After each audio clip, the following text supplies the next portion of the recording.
Kabi-kabila ang pag-uho ng lupa sa lungsod ng Iligan.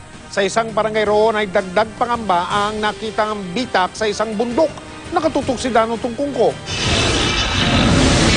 Maputik at malambot na ang lupa sa bundok ng Barangay Maria Cristina, Iligan City dahil sa tuloy-tuloy na pag-ulan.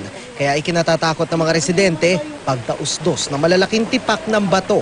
Ganito kalalaki ang mga bato na nabuwal mula sa tuktok ng bundok na ito dito sa Barangay Maria Cristina matapos magbitak ang lupa at bumigay ang ilang bahagi nito dahil sa dire-diretsong pag-ulan nitong nakaraang linggo. Pero dahil humaba ang bitak mula dito sa ating kinatatayuan hanggang sa lugar na nasasakupan ng mga bahay na nakatirik dito, kapag tuluyang bumigay ang lupa, ang mga batong katulad nito, hindi lang dadausdos sa Cotabato Marawi Road, posible rin itong tumama sa mga bahay dito, isang malaking panganib, hindi lang sa mga ari-arian, kundi pati na rin sa buhay. Sabi ng mga opisyal ng Iligan CDRRMO, dumami na ang bitak sa gitna ng bundok sa Barangay Maria Cristina. This is very crucial eh. Malalaki ang bato doon and very clay, no? Maraming clay, no? Yung soil is clay. Guguho yun, hindi naman magligid yung bato, talagang guguho yun. And if that happens, this road will become non-passable. So it becomes very important. Eh, nasan kayo ngayon? Kasi Doon kami nag-aabang ng bahay.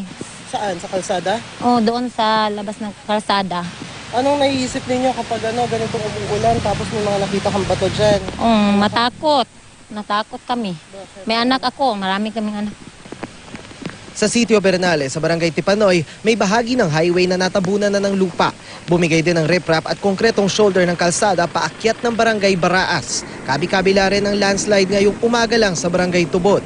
Dalawa na ang naitatalang-patay dito sa Iligan City. Biyernes ng gabi nalunod sa ilog ang isang ginang na 54 anyos sa Barangay Abuno. Sa Barangay Tomas Cabili naman, nalunod din ang maglalabing 3 taong gulang na si Mary Jane Heralia. Nakwanan sila dako kayong balod. Nalamba sila, nabulag sila, ma'am. Pagbulag nila, siya may nakwanan og layo. Humingi ng tulong. Pagbalik nila, wala na. May 19,000 katao, may 4,000 pamilya sa Iligan ang inilikas na. Sa Lanao del Norte naman, nasa 2,000 pamilya na ang inilikas. Pinakamarami sa bayan ng Kauswagan. Mula rito sa lalawigan ng Lanao del Norte, Dano Tungkungko, nakatutok 24 oras.